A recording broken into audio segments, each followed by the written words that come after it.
Ya, Bank Dunia menaikkan peringkat Indonesia dari negara berpendapatan menengah atau lower middle income country menjadi negara berpendapatan menengah ke atas atau upper middle income country. Indonesia menjadi satu-satunya negara yang baru masuk dalam kelompok negara berpendapatan menengah atas. Bank Dunia resmi mengkelompokkan Indonesia ke dalam negara berpendapatan menengah atas. Negara yang dapat masuk dalam kategori ini memiliki pendapatan nasional bruto atau gross national income di antara $4.046 Amerika Serikat hingga $12.535 Amerika Serikat per tahun. Berdasarkan asesmen World Bank yang diumumkan 1 Juli 2020, pendapatan nasional bruto per kapita Indonesia naik menjadi $4.050 Amerika Serikat dari posisi sebelumnya $3.840 Amerika Serikat. Dengan demikian, posisi Indonesia naik dari negara berpendapatan menengah ke bawah menjadi negara berpendapatan menengah ke atas. Indonesia menjadi satu-satunya negara yang baru masuk dalam kelompok negara berpendapatan menengah atas. Dalam laporan Bank Dunia tanggal 1 Juli 2020 kemarin, status Indonesia telah naik dari lower middle income country menjadi upper middle income country. Gross national income per kapita Indonesia naik menjadi $4.050 Amerika Serikat dari posisi sebelumnya $3.840 Amerika Serikat. Kenaikan status ini harus kita syukuri dan kita perlakukan sebagai sebuah peluang agar negara kita, Indonesia, bisa terus maju, melakukan lompatan kemajuan agar kita berhasil menjadi negara berpenghasilan tinggi dan berhasil keluar dari middle income trap. Pada kelompok negara berpendapatan menengah bawah, terdapat anggota baru yakni Algeria, Benin, Sri Lanka, Nepal, dan Tanzania. Sementara itu Romania, Mauritius, dan Nauru menjadi anggota baru dalam kelompok negara berpendapatan atas. Di sisi lain ada Sudan yang sebelumnya masuk dalam kelompok negara berpendapatan menengah bawah, kini dikelompokkan sebagai negara berpendapatan rendah. Tim Liputan, Berita 1, Jakarta. Presiden Jokowi mengatakan bahwa kenaikan status menjadi negara berpenghasilan menengah ke atas ini harus menjadi peluang Indonesia untuk terus maju. Indonesia harus mampu membuat lompatan kemajuan. Dengan demikian, Indonesia akan bisa menjadi negara berpenghasilan tinggi. Lantas, bagaimana peluang ini bisa dimanfaatkan untuk menjadikan Indonesia menjadi negara-negara berpenghasilan tinggi? Dan apakah Indonesia masih rentan kembali menjadi negara berpendapatan menengah bawah? Langsung saja kita akan membahasnya bersama Menteri PPN atau Kepala Badan Perencanaan Pembangunan Nasional atau Bappenas, ada Bapak Suharso Monoarfa, dan juga Ekonom Center of Reform on Economics atau CORE Indonesia, ada Ibu Henry Saparini. Saya sapa dulu, ada Pak Suharso Monoarfa, kami telah tersambung melalui saluran Zoom. Halo Pak Suharso, terima kasih sudah bergabung bersama kami.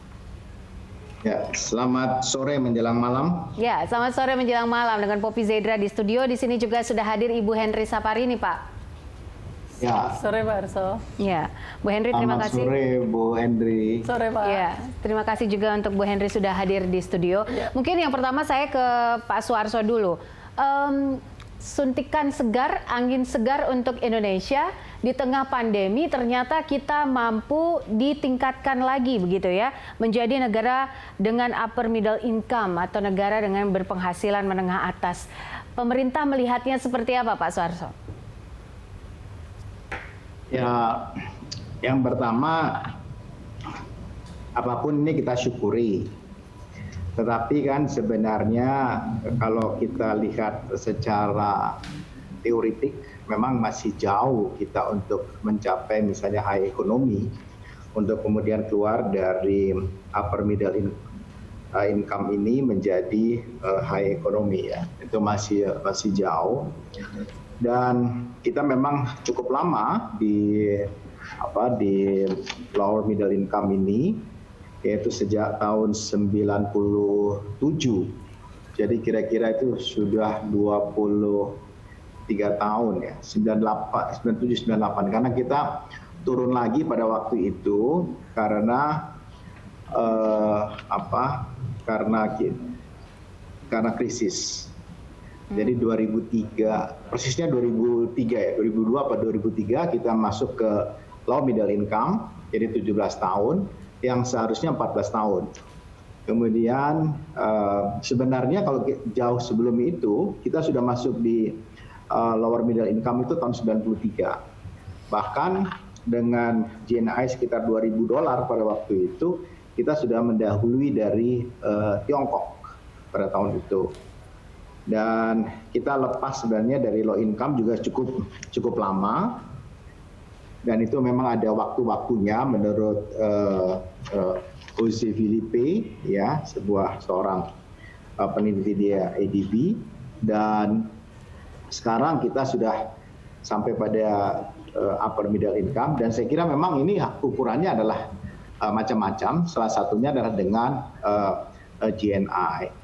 Jadi dengan GNI ini kita sekarang kira-kira sekitar 4.046, jadi sudah melewati threshold untuk masuk di upper middle income.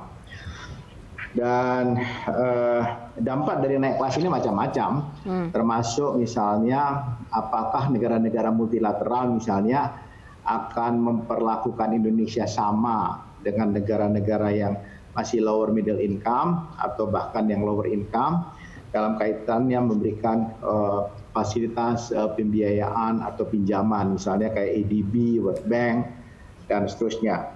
Tentu ada perubahan di sana, begitu juga Jepang, karena kita sudah dianggap negara yang mampu. Dan berikutnya memang tantangan kita adalah untuk masuk di high economy, kira-kira tembus di atas 12.000, dan ini waktunya memang cukup panjang. Kalau kita lihat, kalau rata-rata pertumbuhan ekonomi kita itu bisa sampai dengan 6%, maka mudah-mudahan tahun 2035 itu kita akan keluar benar-benar dari middle income trap. Jadi kalau 2035 itu artinya dari hari ini 35 tahun.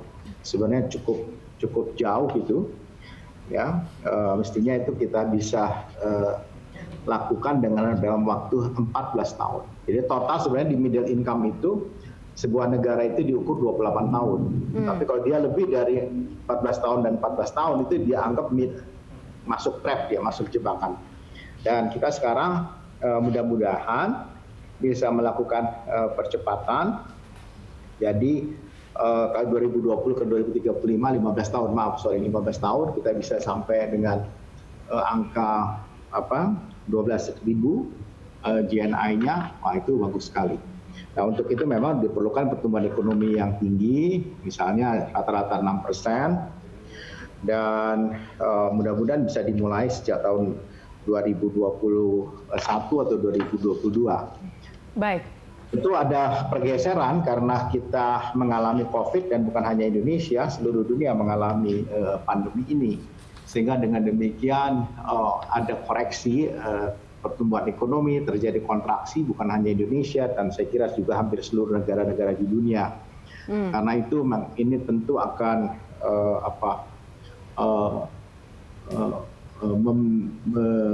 mengganggu ya agregat permintaan akibatnya mengganggu produksi, ya kan, produksi dan akhirnya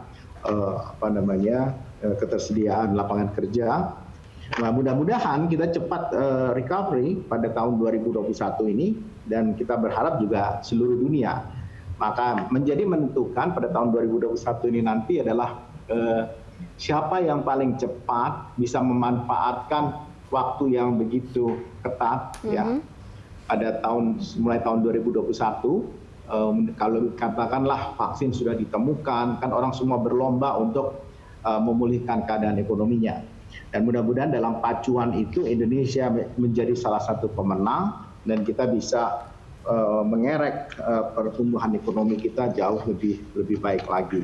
Baik, Oke, saya tertarik juga dengan apa yang dikatakan oleh Pak Suharso tadi soal memang ini ada posisi daya tawar begitu dari sisi menjalin kerjasama internasional. Tapi apakah Indonesia bisa menjadi pemenangnya? Tapi kalau kita lihat lagi apa yang sudah ditentukan oleh World Bank ini, menurut Bu Henry sendiri, apakah memang indikator ekonomi Indonesia sudah sebagus itukah? Karena ini 2019 kan, belum 2020 yang 2021 begitu. Iya.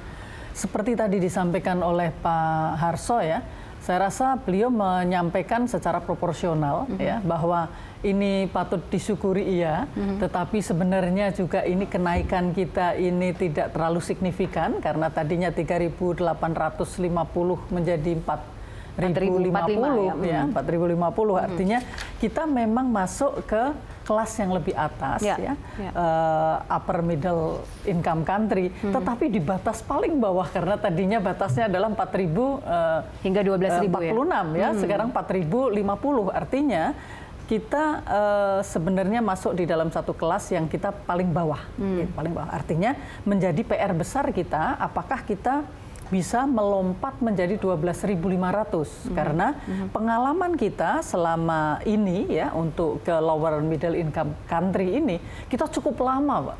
Ya, lebih dari 25 tahun kan? Sehingga ini juga menjadi kalau tadi disampaikan Pak Harso ini peluang untuk melakukan lompatan. Jadi kita tidak bisa linier ya kalau betul-betul kita akan melakukan tadi menuju kepada kelas yang lebih tinggi lagi. Nah, kalau tadi pertanyaan Mbak Popi terkait dengan bagaimana dengan lembaga-lembaga multilateral gitu ya, memang secara umum pada saat negara itu naik kelas, tentu saja anggapan mereka adalah bahwa kemampuan kita untuk melakukan pembangunan, membayar pinjaman itu akan lebih tinggi, sehingga itu cost yang dikenakan kepada kita akan lebih tinggi. Tapi semestinya Pak Harso dan teman-teman ini bisa menyampaikan bahwa kita ini baru naik kelasnya itu betul-betul di batas bawah.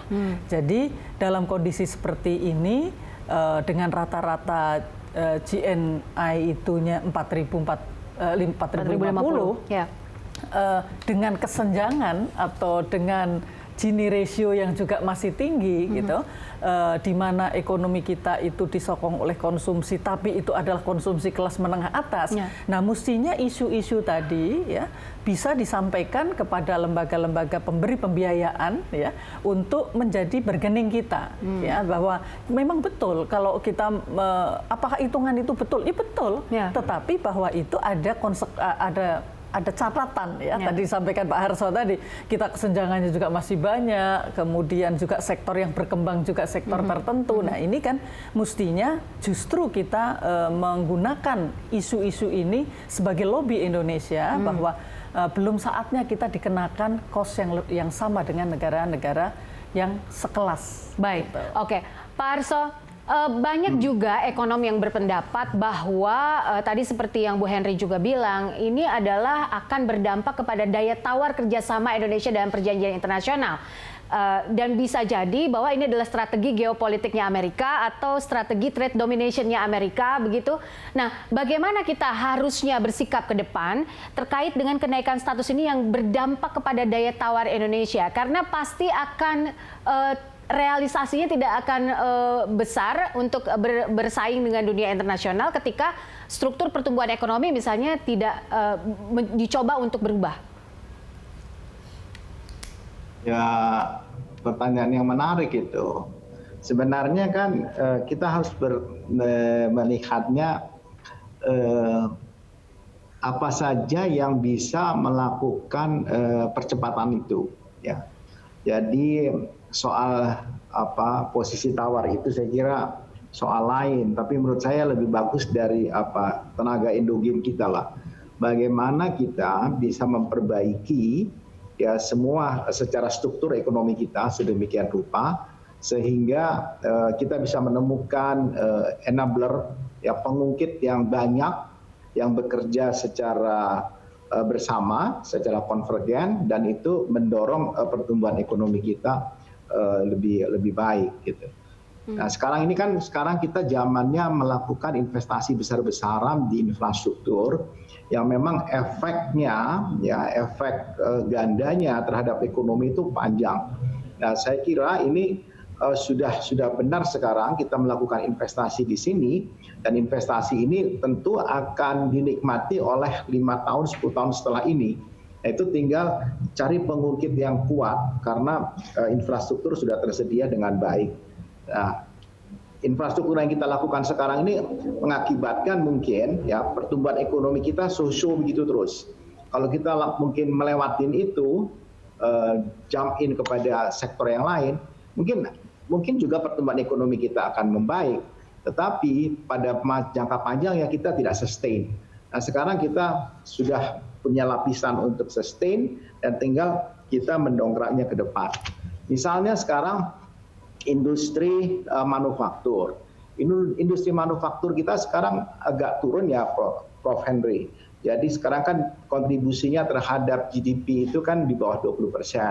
Padahal rule of thumb-nya itu kalau kontribusi dari industri manufaktur itu melewati batas 20%, maka dia disebut negara semi industri. Kalau di atas 40% baru dia negara industri. Jadi ini mudah-mudahan kontribusi dari industri manufaktur itu beriringan naik ketika GNI kita itu naik meningkat sedemikian rupa, taruhlah nanti loncat ke 7.000, 9.000 dan seterusnya. Dan pengungkitnya menurut saya salah satunya adalah di industri manufaktur, karena bersamaan itu kita mendorong peningkatan dari kontribusi industri manufaktur. Nah, di industri manufaktur ini sekarang kan bisnis modelnya berubah, ya, production sistemnya berubah, sehingga permintaan terhadap tenaga kerja pun berubah. Maka diperlukan upskilling, ya kan, diperlukan keahlian-keahlian tertentu atau reskilling. Nah, ini kenapa kemudian sekali lagi kita melakukan investasi lagi dengan vocation, ya, vocational. Nah, vocational ini mudah-mudahan setelah kita punya infrastruktur fisik, kita akan punya infrastruktur softwarenya, dan mudah-mudahan ini akan menambah. Saya kasih contoh misalnya. Kenapa Indonesia dapat menjadi salah satu macan Asia sebelum 97-98 pada waktu itu? Teringat saya dengan satu pemenang hadiah Nobel, namanya Duflo, ya, Esther Duflo, suami istri, pemenang hadiah Nobel tahun 2019, itu menemukan bahwa enabler di Indonesia pada waktu itu yang mendorong pertumbuhan ekonomi cukup bagus adalah SD Impres. Jadi SD Impres itu mengubah, ya, kita punya tenaga kerja yang tadinya hanya 3 tahun sekolah itu menjadi di atas 6 tahun, menjadi di atas sekitar 7 tahun. Jadi itu jasanya SD Impres. Biasanya berdasarkan penelitian menurut mereka berdua ini, itu edukasi itu tidak terlalu banyak berpengaruh. Tetapi dengan temuan mereka yang kemudian menjadi pemenang hadiah Nobel ekonomi ini, Profesor Henry pasti lebih ahli dari saya untuk menjelaskan ini, itu mendapatkan tempat. Dan yang hebat adalah Esther Duflo itu pernah bekerja di Bappenas.